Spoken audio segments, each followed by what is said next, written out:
common sense and uncommon sense. And am I being told he's not here? Oh, excellent. Here comes Mr. Humphrey. Please welcome. Here, let's do it up right. Sure.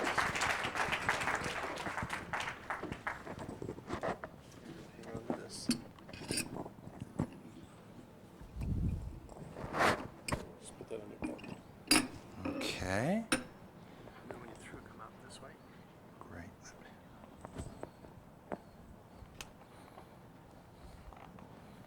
Does that work? There we go.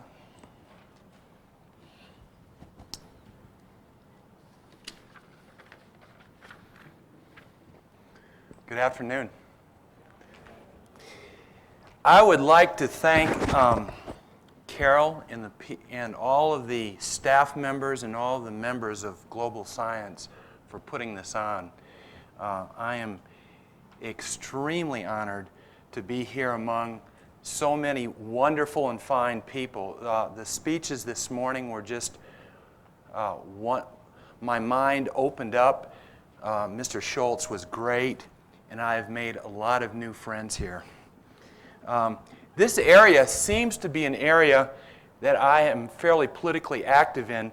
About 25 years ago, we had a nonviolent civil disobedience at Rocky Flats with Daniel Ellsberg. And was anybody there? All right.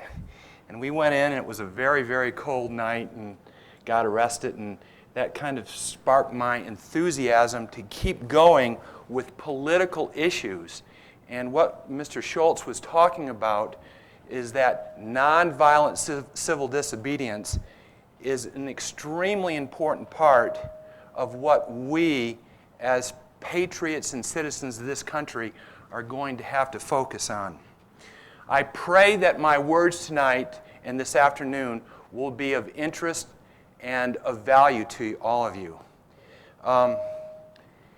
It's no question that the acceleration of events that are taking place right now are moving at rates far, far, far faster than most people, even educated patriots, are aware of. The reality of the impending tyranny, or the tyranny that we are facing right now, is very, very real. And I love this country, as I'm sure all of you do. And I believe very, very deeply in the ideals of the Constitution, the ideals of equal justice, of ability to speak our minds, and of all of the wonderful Bill of Rights that were put forward by our founding fathers. And as Thomas Paine said in 1775, the cause of America will become the cause of all mankind. And what we are dealing with today is as precious and as important as what our founding fathers were dealing with in 1775 and 76. And we are the modern day patriots and the founding fathers, and part of my work is to encourage myself and my friends and my family and all of us to realize our own strength, our own power, and our own responsibility to become aware, to keep our hearts pure, to stay in the present, to believe in the peace and the divinity of all individuals, and to take action to preserve our republic. And that is what has been motivating me for the last 12 years, as I'm sure it's been motivating many of you for many, many years. Now, the problem is that the powers that are, the power elite, have been around for a long, long time, and they have been working on an incremental plan to take control. And their number one weapon is fear. And I am going to be talking about two different things today. I'm going to be talking about the fear traps the way the power elite, the way the Illuminati, the Black Brotherhood, whatever you want to call this group of people, how they enslave and entrap us and take away our energy. And then I'm going to be talking about the choices that we all have. Because every single moment, every day, every hour, we have choices. And on one of my little booklets right here called Uncommon Sense, it says, your choice, the blue pill or the red pill. And many people said, what does that mean, the blue pill or the red pill? And how many people have seen the movie The Matrix? About half the people. And there's a wonderful scene in there. And if you haven't seen it, even though I don't encourage people to go to most movies, this movie is a really neat movie. And there's a movie in there where the leader of the resistance, the human resistance, is saying to the young man, you can take the blue pill and you can go to sleep and you can wake up and you can believe whatever you want to believe. You can be part of the mind-controlled sheeple. Or you can take the red pill and you'll see how far down the rabbit hole goes. I'm not promising you anything. And that's exactly what many of the speakers are saying to you, each and every one of you, and you are probably saying to your friends and relatives.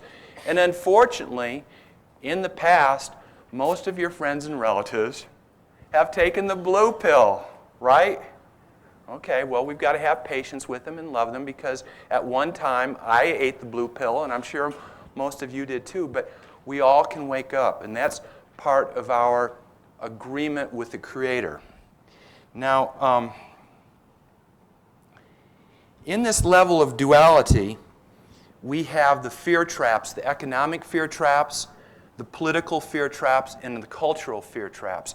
And I'm going to be talking about this because it is essential for each of us to understand how these predecessors of Adam Weishaupt, these people who are controlling our country, Western Europe, the whole world, the banks, the media, the whole deal, how they snooker us, how they cut off our energy. And so we just have to become aware of that. And then we're going to go in and talk about the positive things, the spiritual choices that we have to get out of this, to detach from the matrix, and to go forward in our lives and to restore our republic. The number one fear trap that our puppet masters, our slave masters use with us is economic slavery. I have a degree in economics or from the University of Houston, and when I graduated from the University of Houston with this degree of economics, I thought I knew pretty much what was going on, and boy, I really thought I was smart. And I got elected to the Austin City Council, and the City Council of Austin has the 9th largest budget in the United States, and I pretty much ran the budget, and my head was pretty swollen. And about 11, 12 years ago, I met some people, and they started explaining to me about fractional reserve banking. And one of the gentlemen is here. That man right there is a great patriot. Dan, stand up right there. He is a great patriot. Yeah. And anyway, just like as Jesse Jackson says, he says, keep your eye on the prize. And even though Mr. Jackson is not my favorite, I agree with what he's saying. And keeping our eye on the prize is essential, because economic manipulation is the number one way that our slave masters control the people. And they start with that with the Federal Reserve Board. Now, 9 out of 10 people in the United States go, the Federal Reserve Board, that has something to do with the banks. They don't know what that is. And so ignorance about this is our main problem. And of those people who know what it is, most of those people go, that's Alan Greenspan, and they keep the economy from going like this. Well, as most of us in this room understand, the Federal Reserve Board is neither federal, there are no reserves, and it's not a board. It's a privately held corporation, and a vast majority of the stockholders, which are called black stockholders, and that was a term that they coined back in the 1930s, are European financiers. Now, our founding fathers, who were really pretty hip and very, very aware and conscious people, they were aware that to have a free nation is that we had to have a working economy. And that's why they put the economic issues in Article 1, Section 8 of our Constitution, right in the first article of the Constitution. And it said that our money supply was supposed to be controlled by the people. It was not supposed to be federalized. And our money system was to be backed by gold and silver. This stuff, this is, I wish this was real money. This is play money. But gold and silver. Because they knew that they wanted to have money to have value, to represent value, and not become a commodity. It's very important. And they realized, and our founding fathers realized, that the aristocracy in Europe controlled the banks, and only the aristocracy or their friends would have a chance to prosper.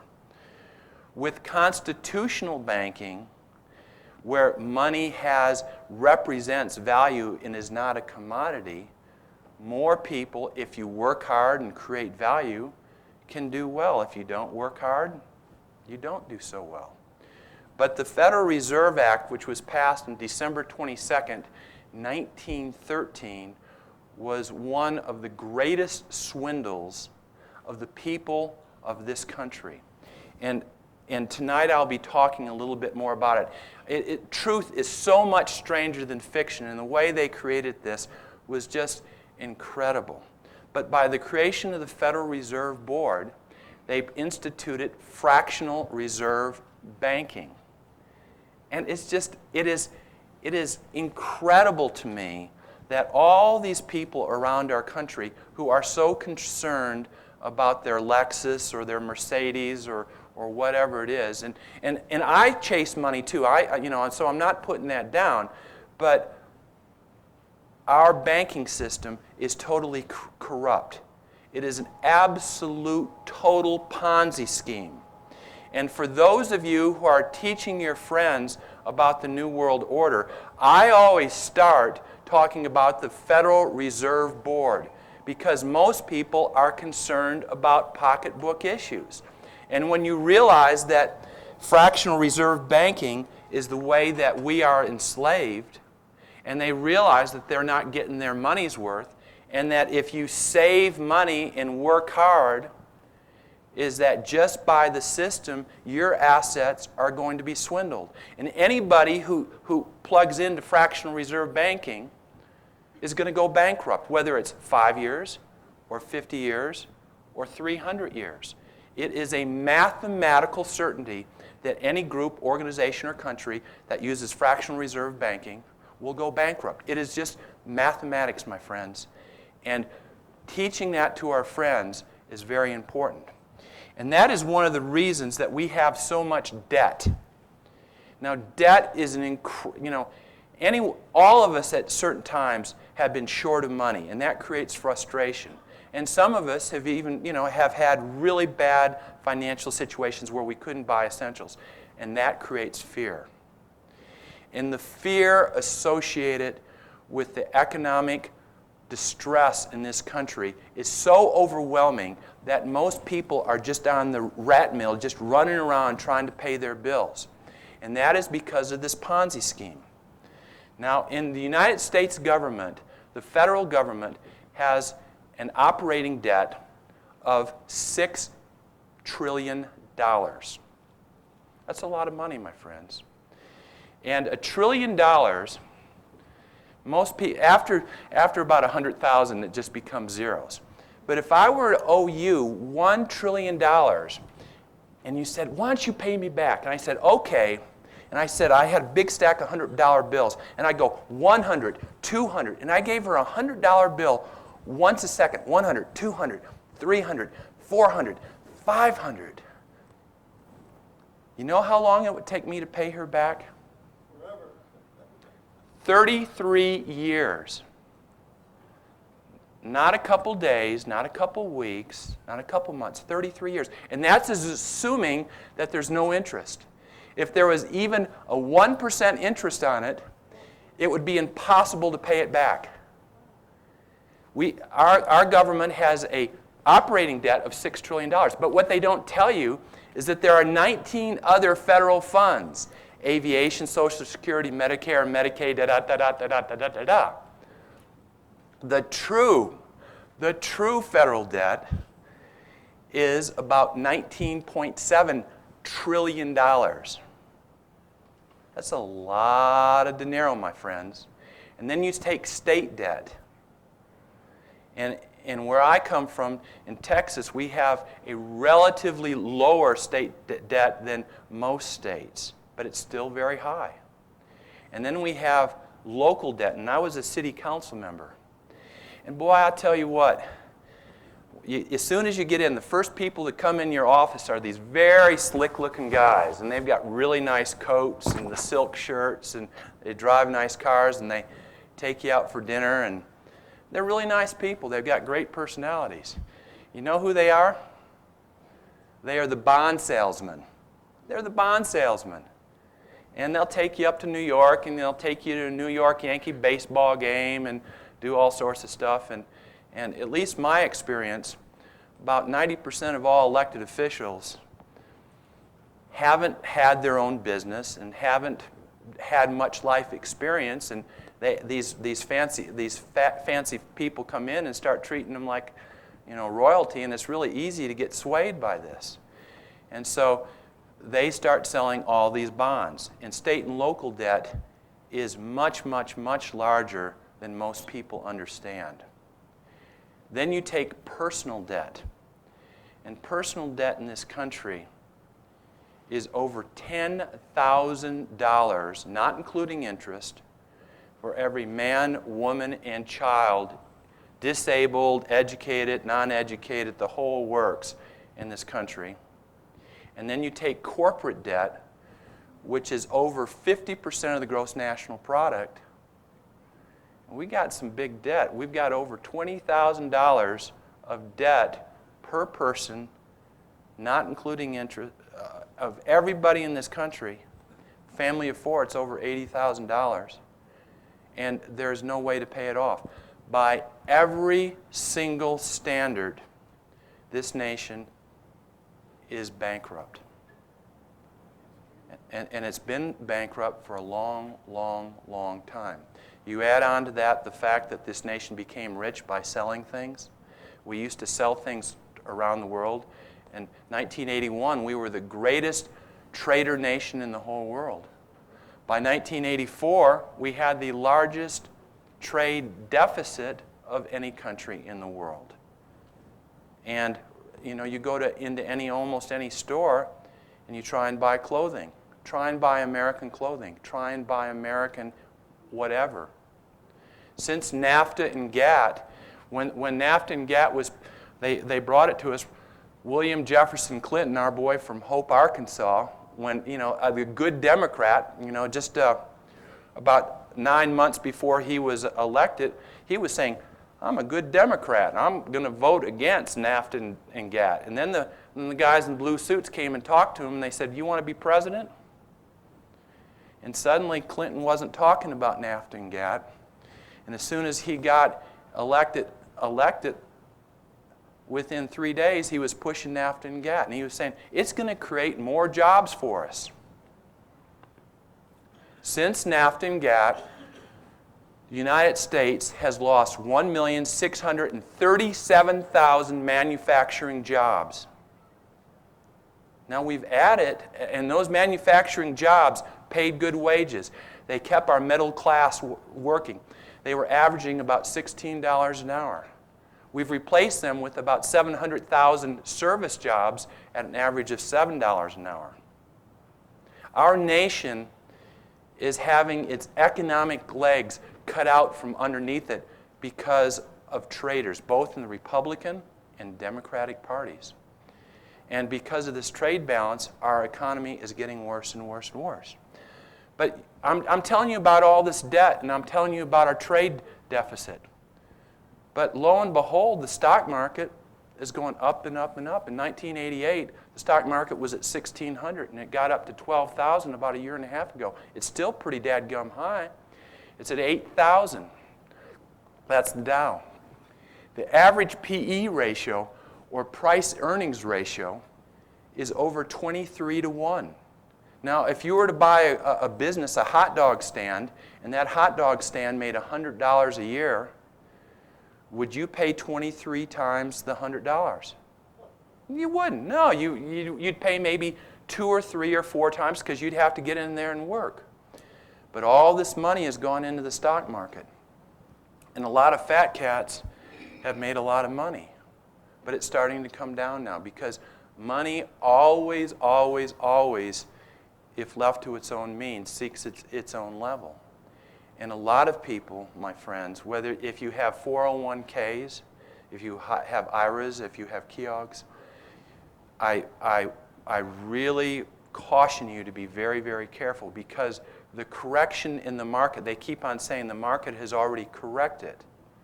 My friends, there's going to be much, much, much, much more correction, in my opinion. And the people and the big guys have made their money going up. And just like in the Great Depression, and most of you, I'm sure, are aware that the Great Depression was a completely manipulated event by Mr. Warburg, the head of the Federal Reserve at that time, so that his people could make money on the way up. And then he told them that he was going to cut the money supply. And they got out and made their money, and then the market went down, and then they bought the stocks for pennies on the dollar. And the correction in the stock market is coming. Now, there's another part of this. Now, a lot of people say, well, the great stock crash was because people were leveraging. And yes, in the 1920s, people were leveraging at 10 to 1. And there have been reforms. Now you can only leverage at 2 to 1 on the stock market. And that was a good and a positive and a correct reform. But now there is another funding mechanism. And there's a funding mechanism that most people are not even aware of. And that is derivatives. How many people in here are aware of the derivatives market in this country? Maybe a third of y'all. And this is something that is extremely important. Because when you buy a share of stock in Ford Motor Company, you supposedly get a percentage of the assets of that company. And that's okay, and that's fair, and that's good. You get assets. But a derivative is a derived index of the stock market or of hogs or of wheat. It is a buying into a number. There is no intrinsic value whatsoever. In the average derivative market, derivative is leveraged at 32 to 1. There are over $42 trillion worth of domestic derivatives on the books. And yet behind those derivatives, there's only about $2.5 trillion of supposed money. Somebody's made a whole lot of money going up. And because those derivatives have no value, they have to find their own level. There's nothing there. They have to come down. Now, whether it'll be tomorrow or next week or next month or 10 years, I don't know. But the problem is that most Americans who have 401ks and mutual funds and other things have derivatives in the mix. And when those derivatives come down, not only will they lose the value of the equity of their derivatives, but they could lose their whole retirement package. And if that happens, I'm not saying it will, but if that happens, Black Tuesday might not look so black in comparison. Now, the United States government, starting in 1992, again, our boy William Jefferson Clinton, in 1992 started what was called the plumbers. And he started, every time the market started going down, he'd get the Federal Reserve Board to go in and buy stock. Now, is that legal? No. Is that right? In my opinion, it's not. But there is all this buying using created money. And that is what has been keeping the market up. So just my point here is just to be aware, and forewarned is forearmed, and keeping your powder dry is I think very essential for all patriots, because we don't want to get in this situation where we're dependent on the economy. Now that is the economic manipulation. The political manipulation is, in my opinion, even more dastardly. The destruction of our republic is something that is unfathomable. We have something that is just a golden treasure, this thing called the Constitution. And Mr. Schultz talked about it very, very, very eloquently. And many others have, and I'm sure many of you talk about it. One of the problems is that you turn on the nightly news and you listen to Dan Rather, and he talks, we need more democracy. You listen to Connie Chung, we need more democracy.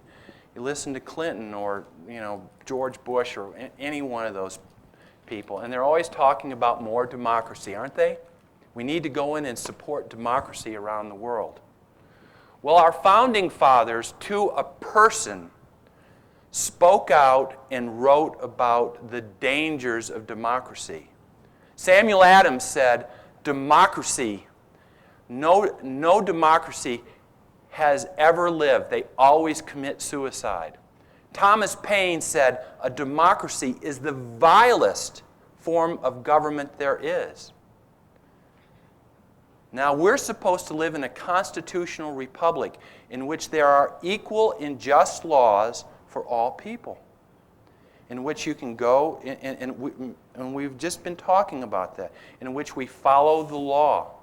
Now, clearly, the black ops, the American government, the American Constitution, de facto has been destroyed. And that's why I and others are calling for a second American Revolution based upon nonviolent, disobedient, just nonviolence and love. But we have to take this, we have a choice. Because we do no longer, our constitutional republic is absolutely in tatters. It doesn't work. It's effectively not there. Because all of our slave masters, and they are slave masters, are controlled by people who have no regard for our Constitution. Zero. These people are rascals. They have a lot of anger and fear in their hearts, and they don't respect us. They don't respect themselves.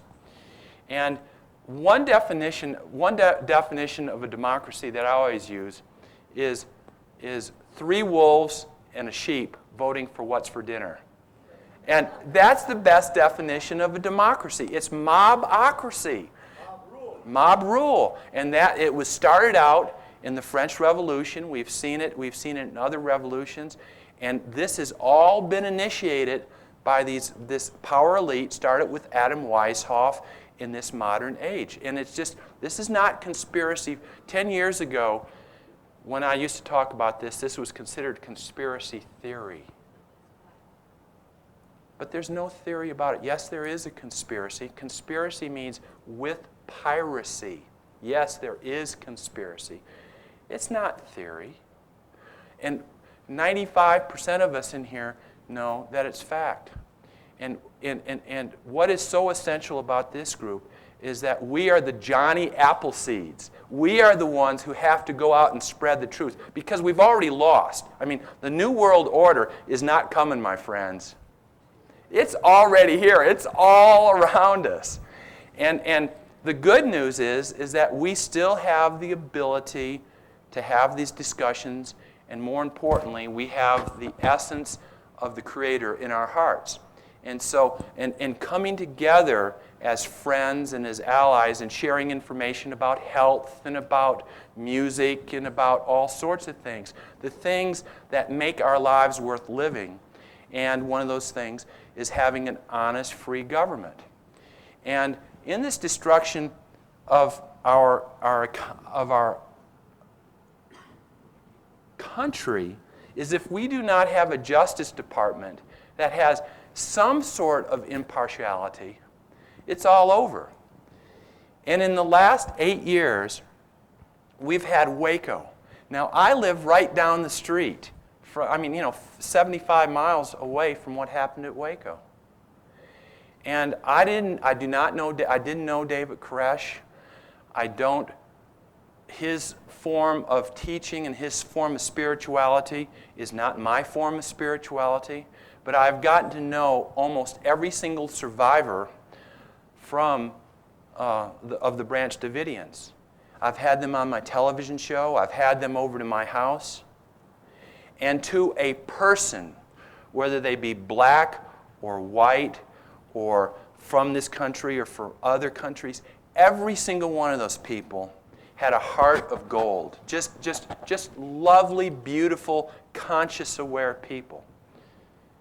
And what happened, and just as Brown's Ferry was the catalyst for the Civil War, it is my opinion that what happened at Waco is the catalyst to start waking people up, because millions and millions of people watched as our United States government went in and intentionally killed 79 men, women, and 19 children. And what happened there is unbelievable. And not one person has had their hand slapped. And, the evidence is overwhelming. It is overwhelming and objective and true that there is absolute premeditated, cold-blooded murder. And we, as American citizens, should be outraged at what happened and not let the memory of what happened at Waco go away. Just like what happened, again, right up the street on I-35 at Oklahoma City. They said that McVeigh went in there because he was mad about Waco to get the FBI agents. And he was working by himself. It's an absolute fairy tale, my friends. It's a fairy tale. All the FBI agents, all the Secret Service, all the federal agents were out of that building. All except one. One secretary of the FBI was in there. There is overwhelming objective information, and there's overwhelming objective information that rogue units within the government were involved in the bombing of that building. It's just Carol Howe. Does anybody know who Carol Howe is? Some of you do. Now, Carol Howe was an FBI informant. Very beautiful young lady. And they knew that a group down in southeast Oklahoma had tried to bomb the Alfred Muir building 10 years to the day before. And the FBI had killed the leader of that group. That was a white supremacist group, and killed 2 of their people. So she went in, and the new leader of that group, his name was Andreas Strassmeyer. And Andreas Strassmeyer's father, just lo and behold, was the head of the CIA, or the equivalent of the CIA in Germany. And Andreas Strassmeyer, so she went in there undercover and started shacking up with him. But she was reporting back to the FBI in Tulsa. And she said, they're going to blow up the building. Here's the information. It's all public record. You can get this information. After the building was blown up, the government tried to arrest her and charge her. It went to a court case in Tulsa, I believe, and the jury unanimously let her go. Was there one word about this from Dan Rather? No. Was there one word about this from Peter Jennings? No. This is a big deal, friends. And yet, the predominant media absolutely shut it out. And, we all know. TWA, they say that the 800 flight, they say that the jet blew up because of a spark within the tanks. Yet over 746 citizens testified that they saw missiles going up to take out that plane. And yet, the Transportation Board wouldn't let these people speak. This is cold-blooded murder. Now, it took place down the street and further away, but unless we, as citizens of this country, stand up and say there is absolute objective information that the government, there's an obstruction of justice, that they have murdered our own citizens, that they are stopping justice, is this will continue. It's just like a big bully. A bully will keep pushing you until you stand up to him. It's just a matter of choice that we have, whether we stand up right now or the bully just gets more and more active. I didn't even go into the bombing of Serbia or Iraq or any of those places because, and again, the bombings of those countries, in our Constitution, it says to have war, we have to have a constitutional process. We have to declare war. Was war ever declared? No. Did we follow the Constitution? No. And as Mr. Schultz said, either we have a Constitution or we don't. And either we play by the rules or we don't. It's like playing a poker game. Do you want to change the rules in a poker game? No, because you'll get cheated. It's the same thing with our government. Unless we stay with the Constitution, every single one of us will be cheated. There is no hiding from this, my friends. And most of you know this. Most of you know this and have been fighting for this. And I'm among friends right now, and I really, truly appreciate that. Another thing that really is just amazing that most Americans are not even aware of is presidential directives. In our Constitution, there is a process in which laws are passed. The House has to vote on it, and then the Senate, and they have to get together, and then it has to be signed or rejected by the President. But starting many years ago, there started a process called presidential directives. And there have been over 16,000 presidential directives in which the President just says, oh, this is what I want to do, and it's the law of the land. Now, in 1985, there was a fellow who worked on my campaign, and he was a really smart guy. His name was Paul Begala. Does anybody know who Paul Begala is? Well, Paul Begala was one of Clinton's right-hand men. He was his political analyst. He was with Carville. He and Carville were buddies. And after Clinton had signed one of these just outrageous presidential directives, Paul Begala said, "Stroke of the pen, law of the land, kind of cool." This is outrageous, my friends, that these people are getting away with this. But the reason they're getting away with this is because we, the people, have been mind-controlled. We have not stood up. And finally is the vote scam. I mean, I vote in every election, and I whether it's a city council election or a bond election or a presidential election, and I go down and do my duty. But I am not deluded that my vote counts. And there is an incredible book called Vote Scam by the Collier brothers that was written in the early 1980s. And it describes in detail how computers can be rigged to change elections. Now, in my state, we know a little something about vote rigging. We had a fellow down the street called LBJ. Landslide Lyndon. In 1936, he beat Coke Stevenson in a senatorial race. And he had more dead Mexicans stuffing ballots than Coke did stuffing ballots in East Texas. And he won the election by 77 votes. And so everybody knew that, vote stuffing was happening then. But now you ask these college kids, these politically correct college kids, well, could there be voter manipulation? No, we've got computers. Oh, the ignorance of this is amazing. And in this book, it's really interesting because the book was written in the early 1980s. And these fellows found some vote stuffing of ballot boxes in Broward and Dade County. And they went to the Assistant Attorney General of Florida then, thinking that that person was going to take this information and break up this thing and become famous and ride the white horse. And the Assistant Attorney General at that time was Janet Reno. And they took the information to her, and they were just sure that they had, it was a home run for them.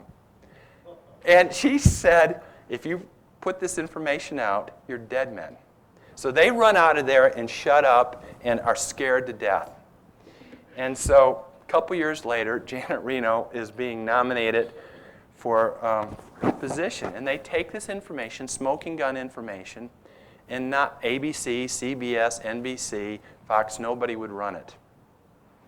And isn't it ironic that this last presidential election, which was decided by less than 1/100th of 1,000th of the ballots, less than 300 ballots of hanging chads in Broward and Dade County under the watchful eyes of Janet Reno. I mean, it's just amazing. So I would encourage all of you to keep voting, but don't be under the illusion that your vote counts. I mean, we got to keep working the process, but until we go back to paper ballots in each individual, yes. Manhattan, Kansas still has paper ballots. All right. We have paper ballots. Yeah, they can stuff one precinct at a time, but I'll tell you, my friends, we got to go back to the old way. Okay, so the third level of political manipulation or fear traps is what I consider to be the most deadly and the most horrible and the most unkind of all, and that is just the manipulation of our culture. And our culture in this nation is changing radically as we speak. And there are several ways that the power elite, the Illuminati, and they've had their plans on how to do this for a long time. And one of their plans was in 1876, a fellow by the name of Albert Pike, a real gem of a fellow, wrote a book called Morals and Dogma. And some of you may be aware of this fellow. He was a very intelligent guy. He could speak 17 languages fluently. He was a tremendous general. And he was an avowed Luciferian. He was head of the Illuminati in the United States, and he wrote this book, and it was talking about the destruction of the United States. And he said that, we can't do it like we're going to get the other countries. We're going to have to get them with debt and with destroying their culture. It's all there. All you have to do is read it. And one of the ways they're destroying our culture is through immigration. Friends, what is going on is the insanity abounds. Between 1916 to 1965, the average number of total immigration, legal and illegal, was about 126,000 people per year. In 1965, the immigration law was passed. And since 1965, the United States has seen an average of 870,000 legal immigrants per year coming into this country, and another 550 to 1,100,000 immigrants coming in. Okay, now the demographics on this also have changed radically. Now clearly, the United States is a country that is open to all people and to the ideals.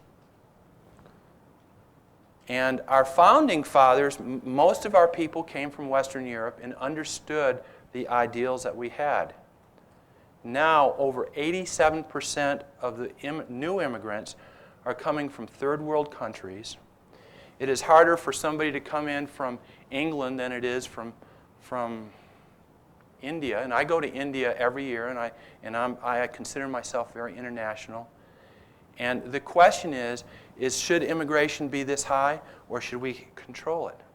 And should it be harder for people from Western Europe to come here than it should be from third world countries? And these are very important questions, because we have people here, patriots, of all different nationalities. We have black, Oriental, white, Jewish. And this is a discussion that we have to have. But if we don't have this discussion, and the fact is this, the Republican Party wants unlimited immigration because it's cheap labor, because the multinational corporations want cheap labor. The Democratic Party, which I used to be very involved in, is their only source of new voters. And 90% of these people will vote for larger and larger welfare programs, more and more debt, and we are becoming a balkanized nation. Now, I consider myself very multicultural. I travel a lot, and I love many different cultures. However, do we want to become a balkanized nation with many, many different languages and many, and where there is no focus? And that's a very valid question. Some people say yes. I think that we should try and be a nation in which we take care of ourselves first instead of creating more and more debt. Next area in which they're really getting us is the movies and the news. And I was just down in Southern California this last week. And every stereotype we can think about Southern California, you multiply it by about 10. And I love it, the area. It was lots of fun. Disneyland is a great place. But the power of those movie studios is outrageous. They are filling not only our children's minds, but our minds with a lot of information and a lot of images that are frankly extremely vulgar and full of Luciferian energy. I'm no prude. I'm really not. But what we are seeing coming out of Hollywood is some of the 30 years ago, if these movies had come out, people would have flipped out. But the power, you know how you boil a frog? You don't throw a frog in boiling water because he'll just jump right out. You put him in cold water. And then you turn up the heat little by little. And that's exactly what they've done. The power of incrementalism. And these movies and ABC and the television stations, ABC, CBS, NBC, Fox. And isn't it interesting that the presidents of all those corporations are members of an organization called Bilderberg? And isn't it interesting that Bilderberg is sworn to the destruction of the sovereignty of this nation? Yeah, coincidence. And isn't it interesting that all the movie studio producers are, not all of them, but many of them are members of the CFR and the Trilateral Commission, which are bent on the destruction of the sovereignty of our nation. Then we have our churches. And part of the reason that we have what we have today is because in the early 1700s, there was this movement called the Great Awakening. And in the Great Awakening, people from Western Europe and in the colonies became incredibly focused on their spiritual path. And the miracles that were happening because people were focused on spirit was incredible. I was talking to a gentleman last night telling me that George Washington's mother was one of the great, great, great ladies of this country in the Great Awakening. And people had love in their hearts. Now, I believe that all of the religions, whether it's Christian or Jewish or Hindu or Muslim, at their core have the love of God. And so I'm not saying we should just be all Christian. But our Christian churches are being destroyed. You can only do one thing at one time, my friends. You can either follow God or you can follow the state. 97, 98, 99% of the churches in the United States are 501c3s. Those are nonprofit corporations. And according to Webster's dictionary, a corporation owes its allegiance and its creation to the state. The first day that George Bush, and Mr. Bush used to be a neighbor of mine, his wife is a lovely lady, and he himself is has got good instincts, but clearly he's a puppet. The first day that he was elected, they went into the Indianapolis Baptist Temple, which was not a 501c3. And the Indianapolis Baptist Temple had the audacity, they had people who worked for them. And instead of paying their withholding tax, the employees declared that they made a certain amount of money and paid their own tax. And the first day that Mr. Bush was elected, he surrounded that church with black shirted thugs, ATF thugs, went in and broke down the church, closed down the church, and also took down the preamble of the Constitution and the 10 Amendments from another place. This has not been reported. And this is the man who is supposed to be a kinder and gentler Christian. And our Christian churches, back in 1776, the reason we had the revolution is because the ministers read Thomas Paine's book, Common Sense, and they would stand up there and talk to the people saying, if we can only have true freedom, religious freedom, if we have political freedom, and we need to activate ourselves. Now our ministers are scared to death to even talk about any of this stuff. They won't. And we need to be aware that our churches are not churches. They are most of our churches are not churches. They're corporations. Our environment. And I love coming up here to Colorado because the environment relatively is much, much cleaner. And you have a beautiful, beautiful, beautiful state. But even in your state, the environmental destruction is happening at very fast rates. Couple of interesting things. I'm sure most of you know about genetically engineered food.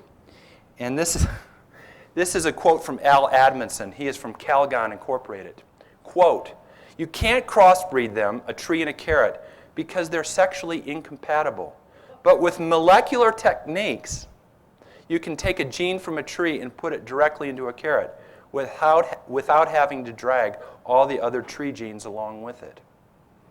This genetic manipulation is not going to happen. It's already happening. Over 70% of the soy in our stores today is genetically manipulated. Let me give you another lovely quote here. This is from Phil Angel, Director of Corporate Communications of Monsanto. Quote, "Monsanto should not have to vouchsafe the safety of biotech food.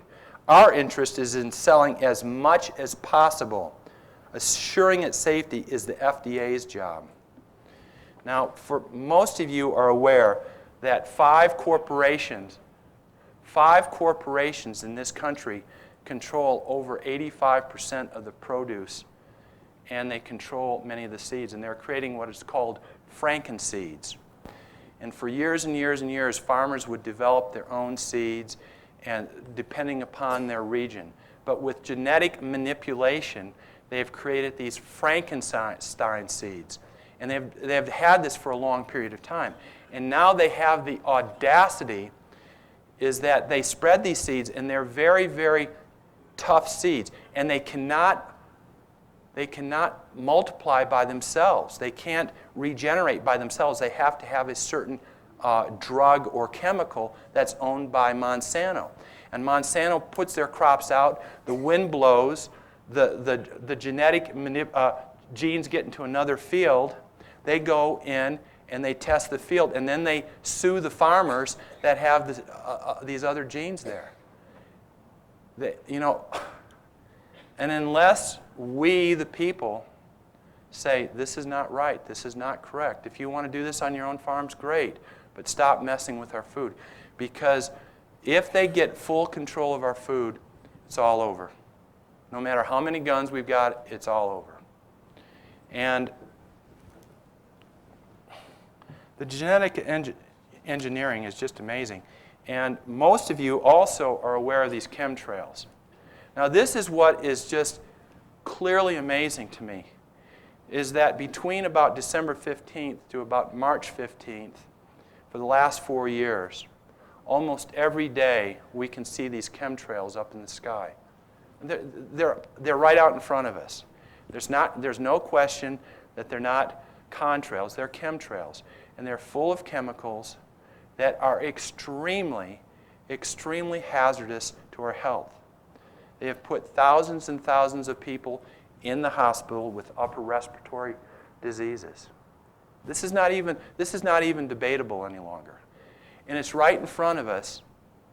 It's right, and yet our elected representatives won't see it. Their eyes are wide shut. And how can they be so ignorant? Because their own children are having to breathe this. And yet, because of their closed minds, because of the cognitive dissonance, because of the fear, these people will not stand up to represent us. So we have to represent ourselves. And the environmental destruction is something that is amazing. How much time do I have left?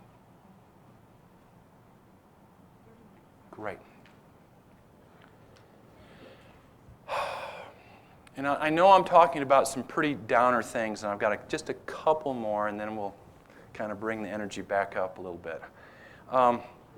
What happened on September 11th of last year is something that we really, truly, truly, truly have to discuss. And I call it the Great Deception, and I consider it.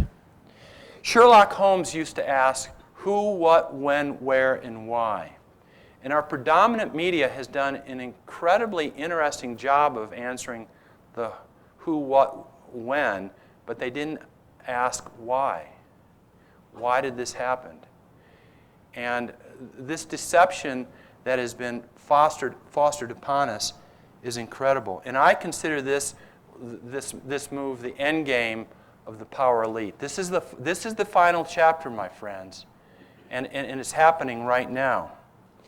And the nice thing that I have in my job is I have these booklets and I do these radio shows and stuff, and every day I get beautiful letters from around the country from people sending me information. And this one young man sent me this nice cartoon. It said, the Pentagon burns, World Trade Centers fall. It's easy to blame one man for it all. And he had this nice cartoon, and it's really incredible. In my position, and I'm just a little fish in a little pond, but there's all these great people sending me this information, and this is part of what's called Hegelian theory. Hegel was a German philosopher, and he's known for his thesis of thesis, antithesis, synthesis. In English, problem, reaction, solution. Adolf Hitler got in, and the country was still very, very, very much split. He only had probably the support of 30% of the people. So one night he sends his black shirts into the German Congress. They set it on fire. He blames it on his political opponents. The people in Germany become outraged because the Reichstag is burned down, and the next day he's able to go in and arrest all of his opponents. It happens when you understand Hegelian theory or problem, reaction, solution. You see it's happening every day. It's all over.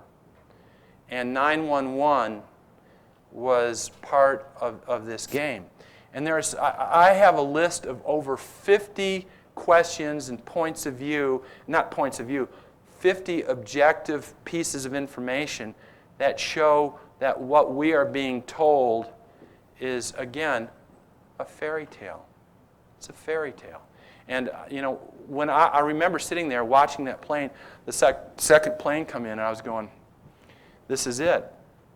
And many, many of my friends who I thought were very aware of this stuff, I shared, I said, this isn't real.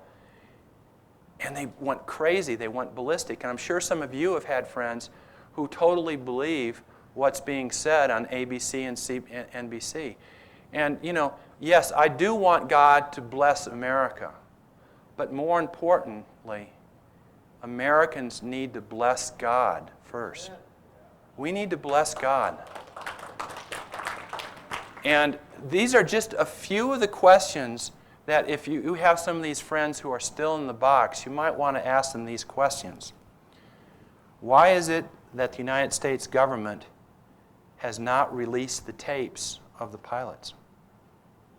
How is it that of the 8 pilots in those planes, of those pilots, 6 were military people, they were very fit and strong. How is it that a couple of people could break in with paper cutters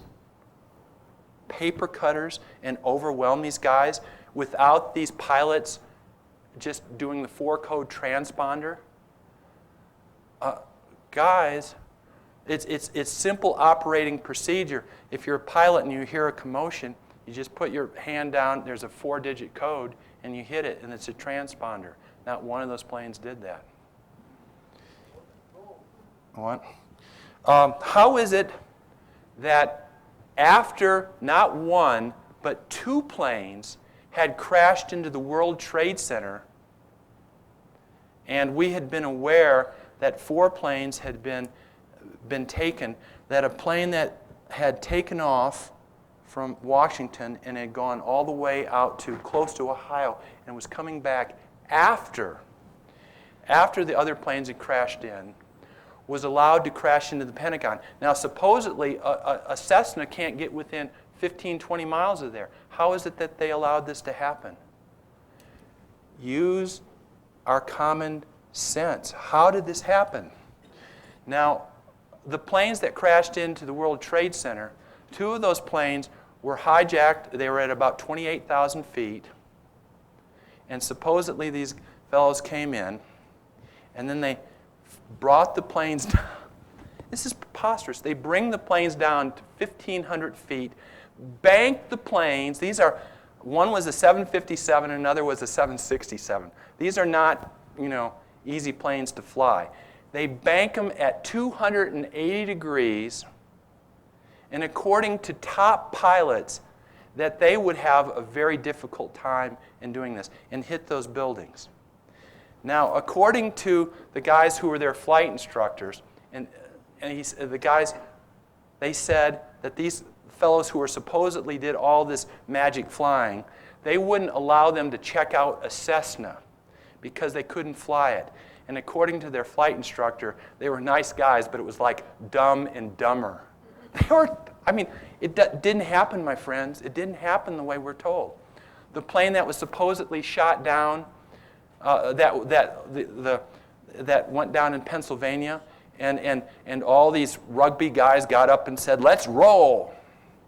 Well, isn't it interesting that there are all these people, that there were 2 F-16s in the area, and that the wreckage of the plane was out over an 8-mile radius, and that the largest piece of the plane, according to Time magazine, was about this size. That is not the forensic of a plane that comes down by itself and crashes. That is a forensic of an F-16 shooting it down. Just fact. And there are many, many people in the area that said that happened.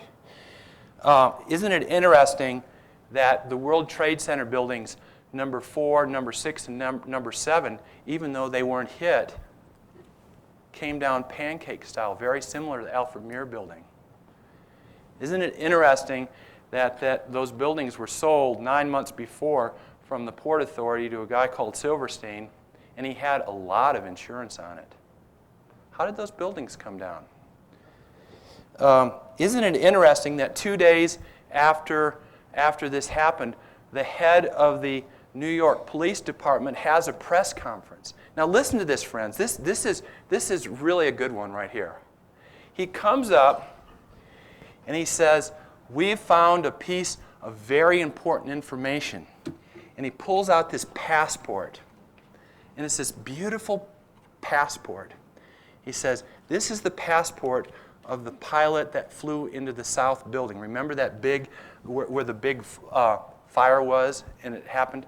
Well, isn't it interesting how this passport jumped out of the guy's pocket or his coat? It morphed through the plane. It got through the fire. And then it wafted down to the street and they found it. untouched. Who writes this stuff? Who writes this stuff? And the amazing thing is, everybody goes, yeah, and nobody questioned it. And you know, that's on TV. That's not even a question. Isn't it interesting that several FBI agents in the 2 years before quit because they were trying to tail Osama bin Laden, get the information, and they were pulled off? Isn't it interesting that the bin Laden family is very close personal friends and business partners of the Bush family? Isn't it interesting that Osama bin Laden was in an American hospital in Qatar in January, and that the CIA agents visited him there? This is not theory, it is fact. Now, there's many other factual pieces of information that we can put into this story. But the most important thing is, what has been the end result of 9/11? Military spending has gone up tremendously. The spending for the black ops, FBI, CIA, NSA, has gone up tremendously. Isn't it interesting that the large oil corporations, the multinational, not the American oil corporations, the multinational oil corporations, who've had their eyes on the area west of the Caspian Sea and who are negotiating with the Taliban in Houston, Texas on August the 15th for a pipeline through Afghanistan. And then on August the 15th, the Taliban said, no, we don't want that deal. And on August the 17th, George Bush signed a presidential directives to start the war effort. Fact. And that this all happened is that the oil corporations now have full access to the oil west of the Caspian Sea. And isn't it interesting that the new president, the new democratically elected president of Afghanistan, is a former employee of Unicol, the company that is putting in the pipeline? I mean, but he wears really nice clothes, so he's cool. And isn't it interesting that we now have, that we are moving toward a police state, that and we've been moving toward it, but we're moving faster and faster and faster, and our Constitution is being ripped up in front of us, and not many people really seem to care, and that we have cameras on our streets, and that, you know, many of the things that, you know, even 15 years ago or 10 years ago nobody would have even thought about is just status quo right now. That's called Hegelian theory. That's called Hegelian theory. And my friends, the next step, the next big step, is already planned. And that's the invasion of Iraq.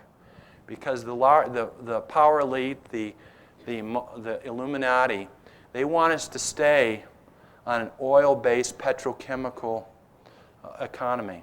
And they want to take over Iraq.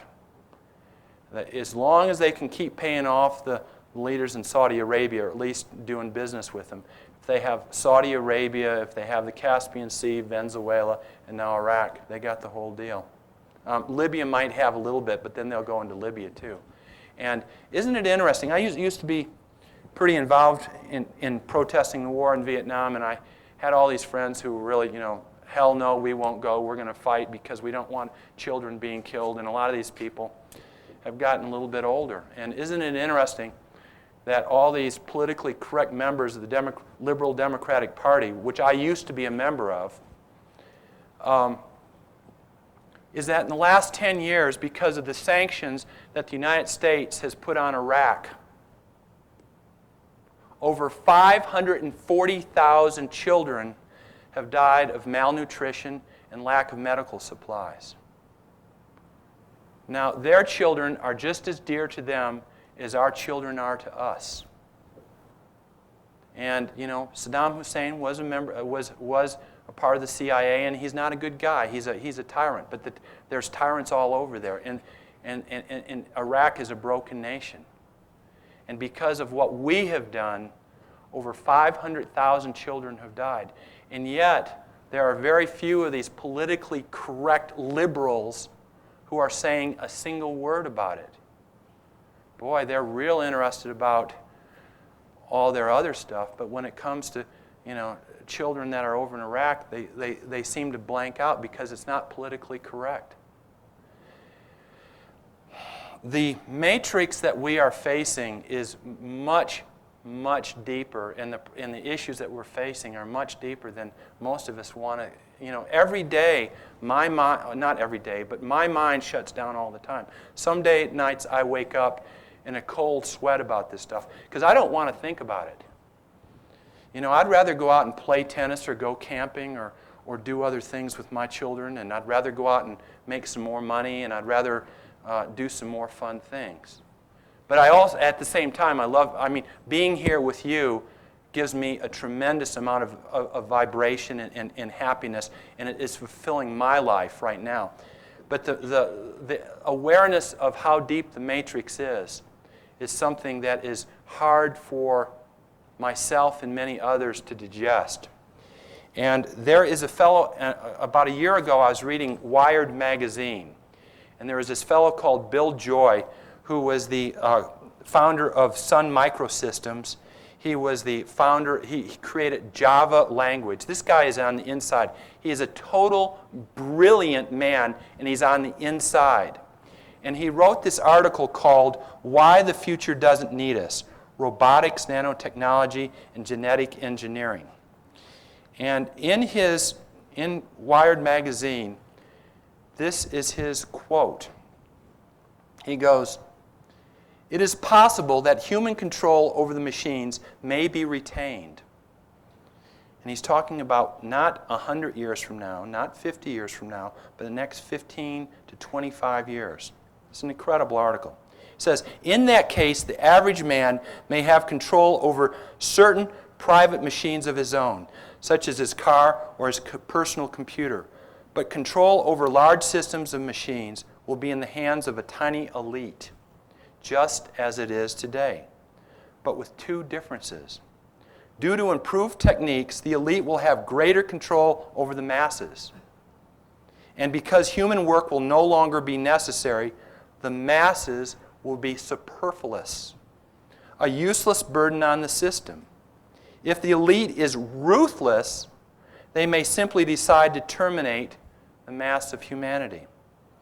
If they are humane, they may use propaganda until the mass of humanity become extinct, leaving the world to the elite. Or, if the elite consist of soft-hearted liberals, they may decide to play the role of good shepherds to the rest of the human race. They will see to it that everyone's physical needs are satisfied, that all children are raised under psychologically hygienic conditions, that everyone may have a wholesome hobby to keep him busy, and that anyone who may become dissatisfied undergoes treatment to cure his problem. Of course, life will be so purposeless that people will have to be biologically or psychologically engineered either to remove their need for the power process or make them sublimate their drive for power into some harmless hobby. These engineered human beings may be happy in such a society, but they will most certainly not be free. They will have been reduced to the status of domestic animals." This is from Bill Joy. And then he reveals that this is not his quote. It is Theodore Kaczynski's quote, the Unabomber. Now clearly he is not supporting Theodore Kaczynski, the Unabomber, but the message that he is putting forward cannot be dismissed. It cannot be dismissed. And that's what we are. We are human beings, and we have choices. And we cannot put off these choices. One of the choices that we have to decide on right now is the question of cloning. Now they say, well, we've passed some laws and we're not going to do any cloning. Friends, there are already human clones out there. It's just a fact.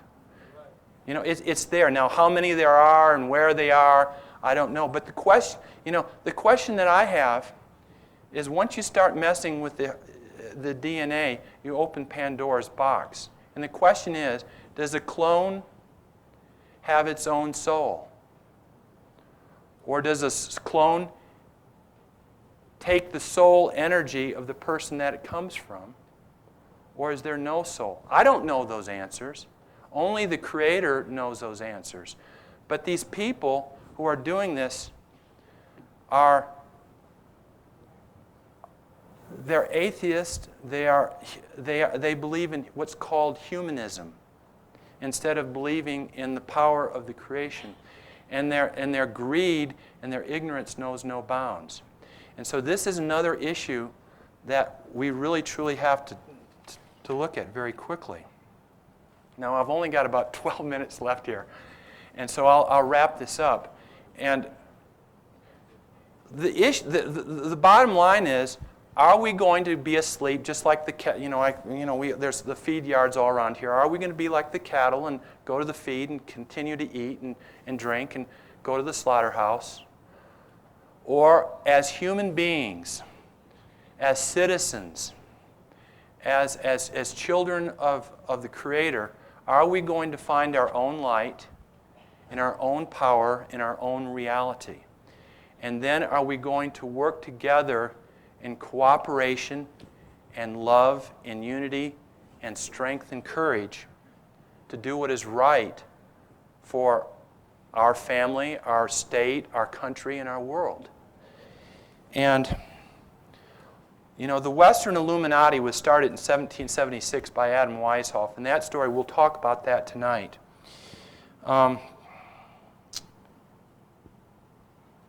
In my books, I've got 2 books, and I've got some tapes that I have, and I sell them for the outrageous price of about $1.50 for $2 for one. If you buy them in quantity, they're down to 50 cents.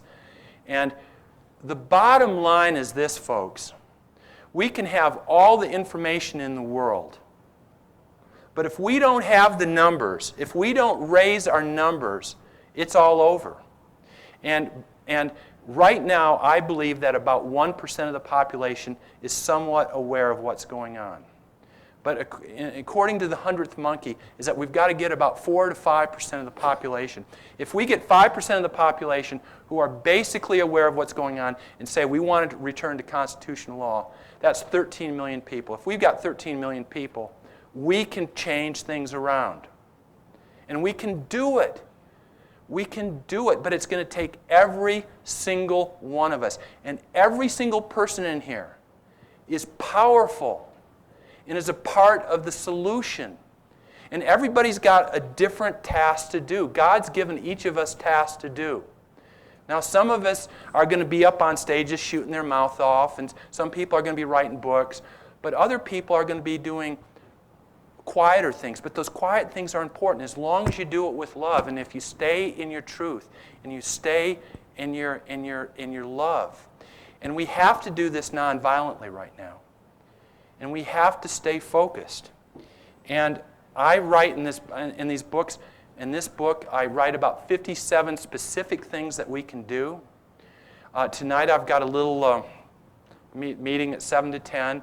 We're going to have a lot of fun. We're going to go into the history of the Illuminati. We're going to go into the secret societies. We're going to talk more specifically about some of the things that have happened.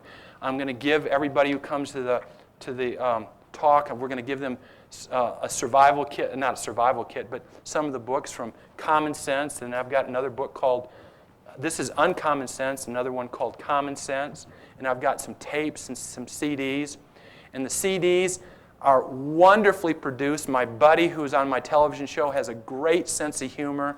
He can do all sorts of dialects, and it's 3 hours, and these tapes are only $5. And they're really good. And the reason I'm saying this is not because I want to make money, but it's a way, there's a lot of people who are on the fence. And everybody, every single one of your friends knows that something is wrong, but they don't know what it is. But if you give them a little booklet that's 50 or 60 pages, or a tape, and they can understand, people aren't going to read big, thick, some of us are, but most people aren't going to read big, thick books, but they'll read a 50-page little booklet, or they'll listen to a tape. And we've got to spread these seeds around, my friends, because we've got to increase our numbers. It is a matter of survival. It's a matter of survival. And and surviving not only our nation but our families, it's worth it. And it's a great time to be alive. I go to India about once a year, and it's lovely to be there. And all the yogis there, it's really funny. They have their holy book is called the Vedas. And the Vedas were written about 5,000 years ago. And you go up in some mountain way, way back in the mountains, and you go to some cave, and there's some guy with long hair, and he weighs about 75 pounds. And he knows all about the New World Order. And you're going, how do you know about this stuff? He says, because it was prophesied in the Vedas, and this period of time, according to them, is called the Kali Yuga. Or in the Kali Yuga is the time when people forget God, they forget, their families break up, they're focused on materialism, and there's a lot of anxiety. And that period is ending.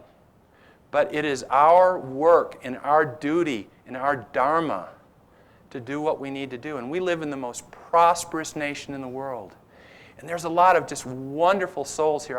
I'm looking out at different people's eyes, and you're full of light and love. And each one of us, this is a daunting task. We've got a lot of work ahead of us. But so did our founding fathers. When the founding fathers started the American Revolution, less than 5% of the colonists were actively working for independence. And at no time during the American Revolution did over 50% of the people support the war. There was always more Tories than there were people working for it. So we can do the same thing. And we've got right on our side. As long as we keep love in our hearts, and as Jesus said, he said there's two commandments. Love God with all your heart and all your mind, and love your neighbor as yourself. And all the religions can be simplified down to that. And if we do that, and if we stand in our truth, and if we stand up for our nation, if we stand up for our families, if we stand up for the Lord, we'll be just fine. Thanks. Amen.